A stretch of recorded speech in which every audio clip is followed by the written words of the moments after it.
Good morning students, welcome to Mehta digital classes. जैसा कि हम हिस्ट्री का जो चौथा चैप्टर है उसका अध्ययन कर रहे थे, अरब आक्रमण। अरब आक्रमण में हमने कुछ चीज़ें पढ़ ली कि अरबियों ने आक्रमण किया, उनका उद्देश्य क्या था, और उसके बाद में जो नागभट्ट प्रथम है, नागभट्ट द्वितीय है, और फिर बप्पा रावल, इन सभी के बारे में हमने अध्ययन किया। अब क्या होता है कि जो अरब आक्रमण है उसका सिलसिला रुक जाता है। लगभग 2 सदी ऐसी जाती है जहां पर किसी प्रकार का ज़्यादा आक्रमण देखने को नहीं मिला। अब फिर से हम स्टार्ट करते हैं तुर्क आक्रमण। आज का जो हमारा टॉपिक है वो काफ़ी इंटरेस्टिंग टॉपिक है, तुर्क आक्रमण। मैंने कहा जो अरबी आक्रमण था वो कुछ समय के लिए रुक गया और जो मुगल आक्रमण थे वो प्रारंभ हो चुके थे।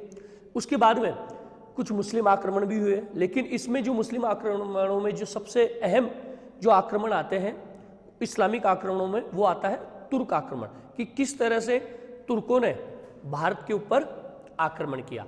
तुर्क आक्रमण को हम समझें उससे पहले हम देखते हैं तुर्क आक्रमण। यानी कि मैं आपको बता दूं, अल्पतगीन नाम का एक व्यक्ति था, समझ लीजिए आप, अल्पतगीन। ये जो व्यक्ति था वह तुर्की का गुलाम था। यानी कि ये क्या था? तुर्की का गुलाम। अल्पतगीन नाम का व्यक्ति था, वो तुर्की का गुलाम था। वह गजनी आ जाता है और गजनी आके यहाँ पर साम्राज्य स्थापित कर लेता है। यानी कि तुर्की का गुलाम कौन था? अल्पतगीन।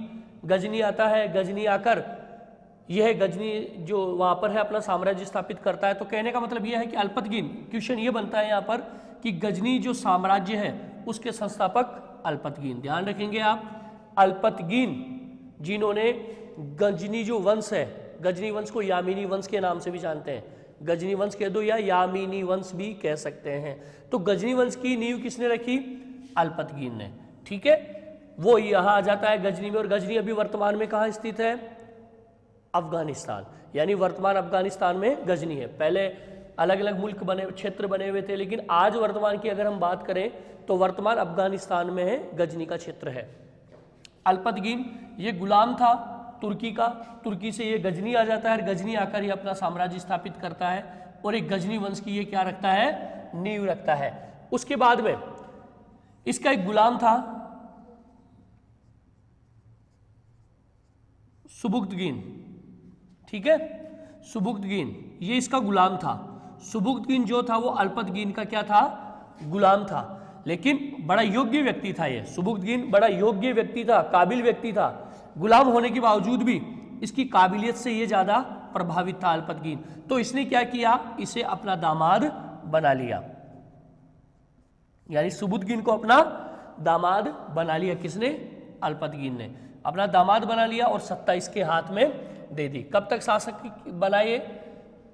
977 ईस्वी से 997 ईस्वी तक यह गजनी का शासक रहा। याद रखेंगे, अल्पतगीन जिसने गजनी जो वंश है उसकी नींव रखी।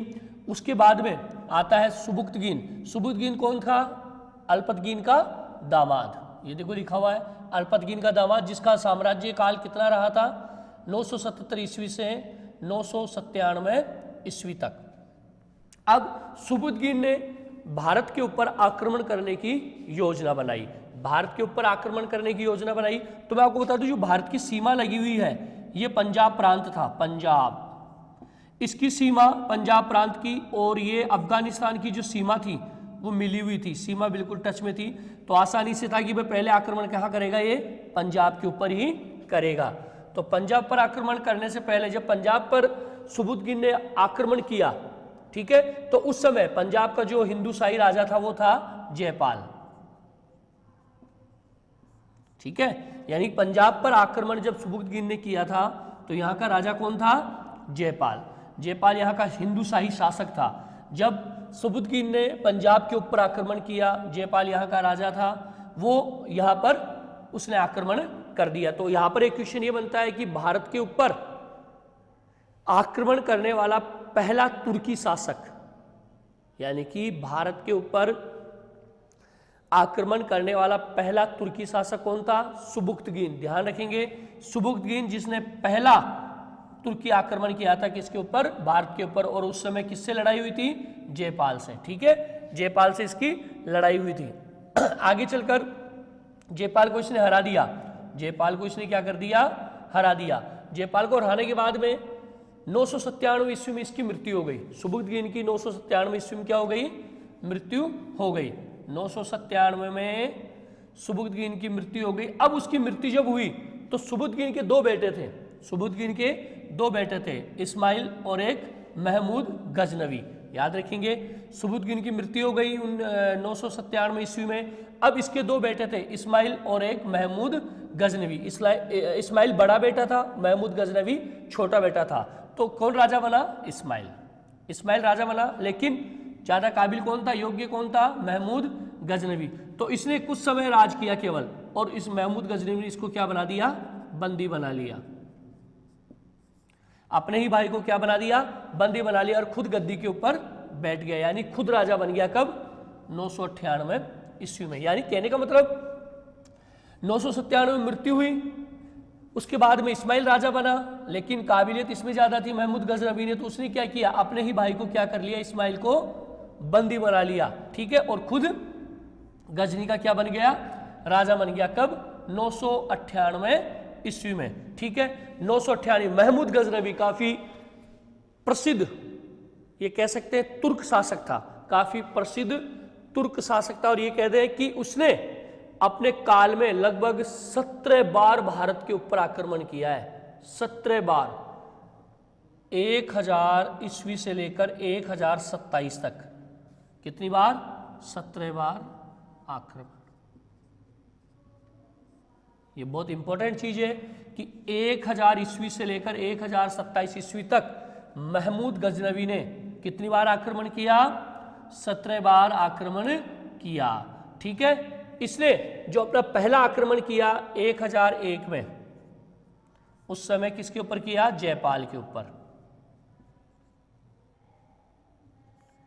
ठीक है, यानी कि 1001 में, 1001 ईस्वी में जो महमूद गजनवी था उसने किसके ऊपर आक्रमण किया? जयपाल के ऊपर आक्रमण किया। और इसमें किसकी विजय हुई? गजनवी की। जयपाल को हरा दिया, गजनवी की विजय हो गई। यानी पहला जो आक्रमण किया 1001 में, और अंतिम आक्रमण था इसका 1027 में। इस पूरे काल में इसने कितनी बार आक्रमण किया? 17 बार आक्रमण किया। दूसरा जो इसका आक्रमण था, दूसरा वो था 1006 में मुल्तान के ऊपर। मुल्तान के बारे में आपको बता चुका हूं। मुल्तान को किस नाम से भी जाना जाता है? स्वर्ण नगरी। बताया ना, मोहम्मद बिन कासिम आया था, अपार धन संपदा ली, इसलिए इसका नाम क्या बदल दिया था? मुल्तान का स्वर्ण नगरी। 1006 में इसने जो अपना दूसरा आक्रमण किया वो किसके ऊपर किया? मुल्तान के ऊपर। यहां पर जो राजा था अब्दुल फतेह, अब्दुल फतेह, इसको भी क्या कर दिया? हरा दिया। अब्दुल फतेह को भी हरा दिया। यानी कि 1001 में कहा आक्रमण किया? जयपाल, पहला आक्रमण। 1006 में दूसरा, मुल्तान के ऊपर। राजा कौन था? अब्दुल फतेह। और उसके बाद में फिर उसने एक आक्रमण और किया 1008 में, वैदिक युद्ध। इसे वैदिक युद्ध के नाम से जाना जाता है। यानी कहने का मतलब मुख्य रूप से जो इसके जो 17 जो आक्रमण है उनके बारे हम जानने का प्रयास कर रहे हैं। 1008, 1009 में इसने कौन सा युद्ध लड़ा? वैदिक युद्ध, जो कि उस समय राजा किसके साथ लड़ा? पेशावर का राजा था आनंदपाल। यानी पेशावर का जो राजा था आनंदपाल,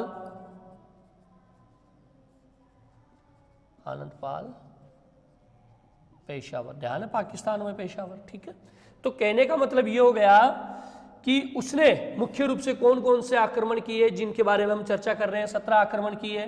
पहला आक्रमण किया जयपाल के ऊपर, ठीक है, गजनवी जीत गया।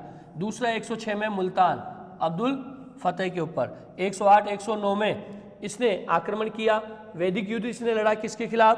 आनंदपाल के खिलाफ। इसमें भी इसकी क्या हो गई? विजय हो गई। तो इस प्रकार से महमूद जो गजनवी था उसने 17 बार आक्रमण किया है। ठीक है, अब थोड़ा इससे हटकर अपन चलते हैं। जो उसका 16वां आक्रमण था, यानी कि हमने मुख्य रूप से पहला देख लिया, दूसरा देख लिया, वैदिक युद्ध देख लिया, अब जो 16वां जो आक्रमण था वो उसने किया था सोमनाथ मंदिर के ऊपर। ये देखिए 16वां जो आक्रमण इसका था वो किसके ऊपर था? सोमनाथ मंदिर। पता है सोमनाथ मंदिर कहाँ है? सोमनाथ मंदिर गुजरात में है और बिल्कुल समुद्र के किनारे है। समुद्र के किनारे अवस्थित बहुत अच्छा मंदिर है, हिंदुओं की आस्था का एक मंदिर है। तो इस महमूद गजनवी थी, उसकी नज़र किसके ऊपर थी? सोमनाथ मंदिर के ऊपर। क्यों? क्योंकि यहाँ पर अपार धन संपदा थी, अपार धन संपदा, बहुत ज़्यादा कह सकते हैं सोना। और आपको मैं बता दूं कि जितने भी तुर्क आक्रमणकारी हो या अरब आक्रमणकारी हो, मुगल आक्रमणकारी हो, इन सभी का एक उद्देश्य रहा था धन संपदा लेना, लूटना, अपार धन संपदा भारत से लूटकर ले जाना। भारत सोने की चिड़िया थी, लेकिन बार बार आक्रमण जब हुए तो यहाँ कोई भी अगर राजा आया तो उसने यहाँ से अपार धन संपदा लेकर वो गए हैं। उसके बाद में हम देखते हैं कि जो 16वां आक्रमण उसने किया, तो उस 16वें आक्रमण में सोमनाथ मंदिर के ऊपर उसने क्या कर दी? चढ़ाई। अब सोमनाथ मंदिर के ऊपर जब चढ़ाई की तो वहां का जो राजा था वो था भीमदेव प्रथम, यानी कि सोमनाथ का राजा कौन था उस समय? शासक भीमदेव प्रथम। जब इसको पता चला कि महमूद गजनवी यहाँ पर आक्रमण करने आ रहा है तो ये यहाँ से क्या हो गया? भाग गया, अपनी जान बचाकर यहाँ से भाग गया। अब यहाँ से भाग गया तो यहाँ के जो नागरिक थे, लोग थे या पुजारी थे, उन्होंने गजनी की सेना का डटकर मुकाबला किया। लगभग 2 दिन तक उस जो सोमनाथ के जो नागरिक थे, निवासी थे या पुजारी थे, उन्होंने गजनी की सेना को रोक कर रखा। और उनकी आस्था बनी हुई थी कि वहाँ के जो नागरिक थे सोमनाथ के, कि उनके जो इष्ट देव महादेव हैं वो उनकी क्या करेंगे? रक्षा करेंगे। तो इसी आस्था के साथ उन्होंने महमूद गजनवी का सामना किया। लेकिन तीसरा दिन जब आया तो महमूद गजनवी ने भीषण नरसंहार कर दिया और लगभग 50,000 जो सैनिक हो, युवा हो, बुजुर्ग हो, महिलाएं हैं, जो भी है, उन सभी को क्या कर दिया? मौत के घाट उतार दिया और सोमनाथ के ऊपर अपना अधिकार कर लिया। सोमनाथ के ऊपर इसने कब्जा कर लिया और यहां से जो सोना था वो लूट कर ले गया। जो मूर्तियां थी उनको तोड़ दिया, सोने की जो मूर्तियां थी वो तोड़ के ले गए। और उन मूर्तियों से जो तोड़ा हुआ सोना था वो कहाँ लेके चला गया? गजनी और मक्का व मदीना, यहाँ की जो मस्जिद थी उन मस्जिदों की सीढ़ियों में उस सोने को लगवा दिया। यानी कहने का मतलब इतना क्रूर। सबसे अगर ये कहा जाए कि महमूद गजनवी का सबसे खतरनाक क्रूर जो आक्रमण था वो कौन सा था, तो वो था 16वां आक्रमण। और 16वां आक्रमण किसके ऊपर किया था? सोमनाथ के मंदिर के ऊपर, जिसमें भीषण नरसंहार भी उसने किया। लगभग कितने व्यक्ति मारे गए? 50,000, जिसमें सैनिक भी थे, महिलाएं थी, पुरुष थे, जो भी आम व्यक्ति था वो सब इस युद्ध में शामिल था। और इस भीषण नरसंहार में ये सभी व्यक्ति क्या हो गए? मारे गए। गजनी के ऊपर आक्रमण कब किया? 1025 ईस्वी में। ध्यान रखें, सॉरी, जो सोमनाथ का मंदिर है उसके ऊपर कब आक्रमण किया? 1025 ईस्वी में। याद रखेंगे कौन सा आक्रमण था? 16वां। क्वेश्चन कर लिया है कि महमूद गजनवी ने सोमनाथ के ऊपर कब आक्रमण किया? आप क्या कहेंगे? 1025 ईस्वी में। और ये कौन सा आक्रमण था? 16वां आक्रमण। और इसमें इसको क्या परिणाम निकले? सफलता मिल गई। संघर्ष किया, लड़ाई लड़ी, लेकिन अंत में किसकी विजय हुई? महमूद गजनवी की विजय होकर यहाँ से इसने अपार जो सोना था, सोमनाथ के जो मंदिर था उसमें बहुत ज़्यादा सोना था, जो मूर्तियाँ थी उसमें भी सोना लगा हुआ था, तो सारा सोना लूट कर ये क्या करके आया? लेके चला गया। और गजनी और मक्का और मदीना की जो मस्जिद थी उसकी सीढ़ियों में उसने इस सोने को लगा दिया। यहाँ से जीतने के बाद में इसने अंतिम जो अपनी चढ़ाई की वो की 1027 में जाटों के ऊपर। जाटों के ऊपर क्यों की कि जब गजनी सोमनाथ के मंदिर के ऊपर आक्रमण करने आ रहा था तो बीच रास्ते में इन्होंने इसको बहुत परेशान किया था। इन जाटों ने महमूद गजनवी को बहुत परेशान किया था, इसलिए उस चीज का बदला लेने के लिए उसने जाते वक्त 1027 में जाटों के ऊपर भी आक्रमण कर दिया और ये इसका यहाँ पर आखिरी आक्रमण था। 1030 गजनी की क्या हो गई? मृत्यु हो गई। 1030 में महमूद गजनी की क्या हो गई? मृत्यु हो गई। असाध्य रोग हो गए क्योंकि इसने नरसंहार किया था, लोगों को परेशान किया था, तो इसीलिए इसको इस चीज की सजा मिली कि जब वो मरा तो काफी परेशान होकर मरा। असाध्य रोग, कई प्रकार के रोग हो गए थे, इसलिए 1030 में इसकी क्या हो गई?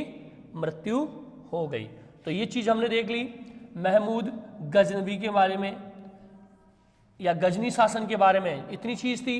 गजनी शासन यहाँ से स्टार्ट होता है अल्पतगीन से। अल्पतगीन से सुबुक्तगीन जो पहला तुर्की आक्रमणकारी था, ठीक है, गजनी शासन की नींव डाल दी थी तुर्की आक्रमणकारी सुबुक्तगीन। सुबुक्तगीन जयपाल को हरा दिया। अब उसकी मृत्यु हो गई 997 में। इसके बाद भी इसके दो बेटे थे, इस्माइल और महमूद गजनवी। इस्माइल राजा बना लेकिन महमूद गजनवी ने इसको क्या कर दिया? बंदी बनाकर हटा दिया और खुद 998 ईस्वी में गजनी का क्या बन गया? राजा बन गया। उसने कितनी बार आक्रमण किए? 1001 से 1027 के बीच में 17 बार आक्रमण किया और 16वां आक्रमण इसका सबसे ज्यादा खतरनाक था, जो किसके ऊपर किया गया था? सोमनाथ के मंदिर के ऊपर। वहां के लोगों ने डट के मुकाबला किया लेकिन अंत में किसकी विजय हुई? महमूद गजनवी की। और यहाँ से अपार जो मात्रा में था वो सोना लेकर ये चला गया। तो ये हो गया आपके यहाँ पर गजनी शासन के बारे में कि कौन कौन से शासक यहाँ पे हुए। अब उसके बाद में गजनी वंश लगभग समाप्त हो गया। लगभग हालांकि कुछ था पंजाब में, कुछ ऐसा प्रांत था जहाँ पर गजनी का शासन था, लेकिन जो महमूद गजनवी था उसके बाद से ही जो गजनी शासक था उसका धीरे धीरे अंत होना प्रारंभ हो गया। गजनी शासन का अंत होना प्रारंभ हो गया। अब उसके बाद में क्या हुआ? 1127 ईस्वी में आ जाओ। 1127 ईस्वी में गौर शासक, ये वंश है गौर वंश, गौर वंश, ठीक है। 1127 ईस्वी में गौर शासक गियासुद्दीन ने क्या किया? गजनी पर अधिकार कर लिया, क्योंकि गजनी के ऊपर कोई योग्य राजा नहीं था और इस चीज का फायदा उठाकर गियासुद्दीन ने क्या कर लिया? 1127 ईस्वी में गजनी के ऊपर अधिकार कर लिया, अपना साम्राज्य स्थापित कर दिया। और फिर जैसे ही इस गजनी के ऊपर इसने अधिकार किया तो इस गजनी के ऊपर अपने छोटे भाई शिहाबुद्दीन को राजा बना दिया, शासक, ठीक है। यानी कि कहने का मतलब यह है कि 1127 ईस्वी में गौर का जो राजा था गियासुद्दीन, इसने गजनी पर अधिकार कर लिया और गजनी पर अधिकार करने के बाद में गजनी पर किसको शासक बना दिया? अपने छोटे भाई शिहाबुद्दीन को वहां का शासक बना दिया। और यही शिहाबुद्दीन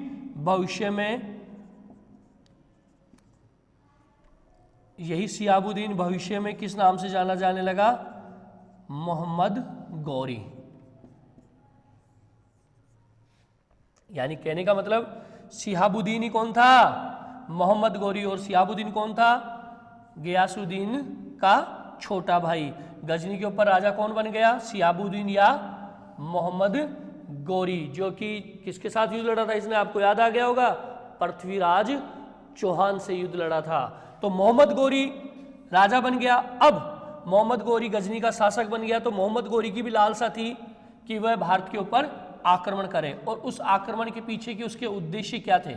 क्वेश्चन है कि मोहम्मद गौरी के भारत पर आक्रमण करने के उद्देश्य क्या थे? तो पहला तो था धन संपदा प्राप्त करना। यानी कि पता है सभी को कि जितने भी, चाहे मुगल हो, तुर्की हो, अरबी हो या कोई भी इस्लामिक आक्रमणकारी हो, उनका एक उद्देश्य क्या था भारत में आकर आक्रमण करने का? अपार धन संपदा प्राप्त करना। इसका जो दूसरा उद्देश्य था वो था साम्राज्य विस्तार, यानी कि हर राजा अपने साम्राज्य का विस्तार करना चाहता है। तो यही उद्देश्य मोहम्मद गौरी का भी था कि वह अपने जो शासन है उसका क्या करे, विस्तार करे। प्लस तीसरा जो उद्देश्य था, पंजाब में गजनी, यानी कि मैंने बताया था ना कि गजनी का कुछ भाग रह गया था, तो पंजाब में गजनी और मुल्तान को किस नाम से जानते हैं, स्वर्ण नगर, इस्लामिया